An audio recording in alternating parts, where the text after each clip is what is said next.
Hi, I'm Susan Gibson, founder of Vivalor Therapeutics, a memory wellness company. Memory loss robs every aspect of your life. I watched my mom not recognize who I am, repeat the same thing again and again and again, and eventually progress to dementia and institutionalization. I saw the devastation on her and everyone in our family. Let me tell you, you do not want to get memory loss. Do you know how to avoid it? Most people have no idea. In this series, I'll cover 10 causes of brain fog, memory loss, and dementia that most people are completely unaware of. And this is not a condition to mess around with. Cause number 1, airway issues. So if your airway is not open and functioning properly, you have issues with breathing, which means that you don't get enough oxygen and air to your brain, and the tissue in your brain actually dies. You lose white matter, the connections between your neurons, which is critical for thinking and can eventually lead to dementia. The medical community calls this sleep-related breathing disorders, the most common of which is obstructive sleep apnea, which means that you're stopping breathing or breathing really shallowly at night when you're sleeping. And this is not some rare, obscure condition. Over 30 million Americans have sleep-related breathing disorders, and 80% of it is undiagnosed. So you're not getting enough air to your brain, and your brain tissue is dying, and you don't even know it.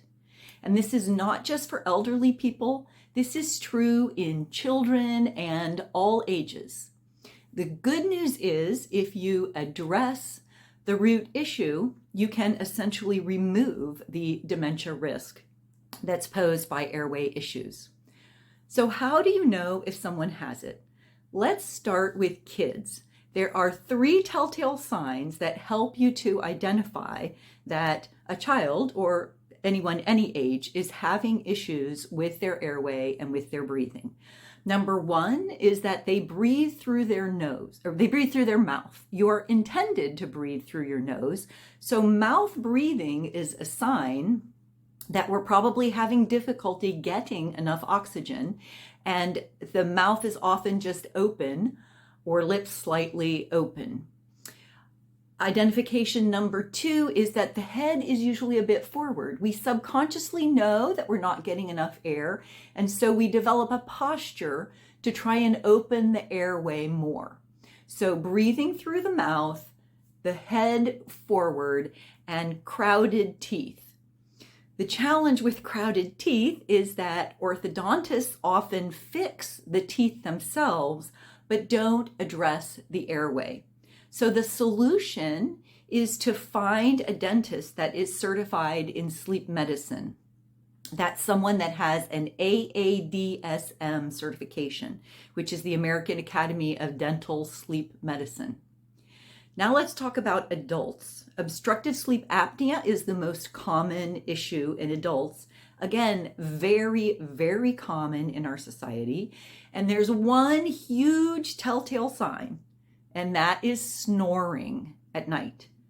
If you or anyone you know is snoring, that is a huge issue. That is not something to ignore. That is the telltale sign that they're not getting enough oxygen to their brain at night, and they are stopping breathing or having very shallow breathing. The diagnosis of sleep apnea actually looks at the number of times you stop breathing and have shallow breathing, and can measure the desaturations, the number of times that your oxygen level gets too low because you're not breathing enough.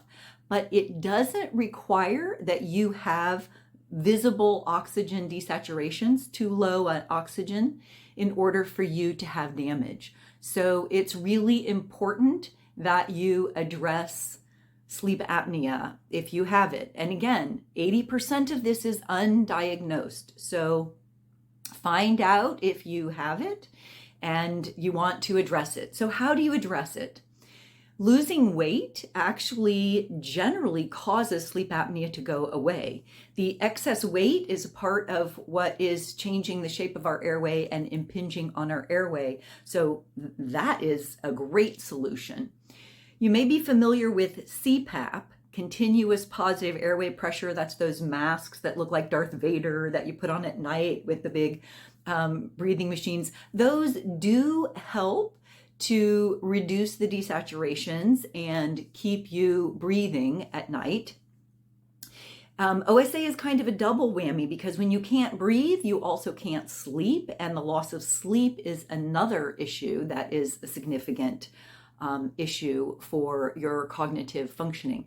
CPAP is important, and you want to keep doing your CPAP treatment. It is a bridge. It does not completely solve the issue. You do want to get your airway to be patent. So there are treatments like nerve stimulation, airway remodeling, and surgery that can be a more thorough addressing of the issue. My mother actually had sleep apnea, and she used a CPAP machine for many years, even hauled it on the airplanes when we would travel. And one day she decided she couldn't discern the benefits, and she stopped. And I think that contributed to her getting dementia. So please pay attention to these symptoms of airway issues and get your breathing and your airway fixed.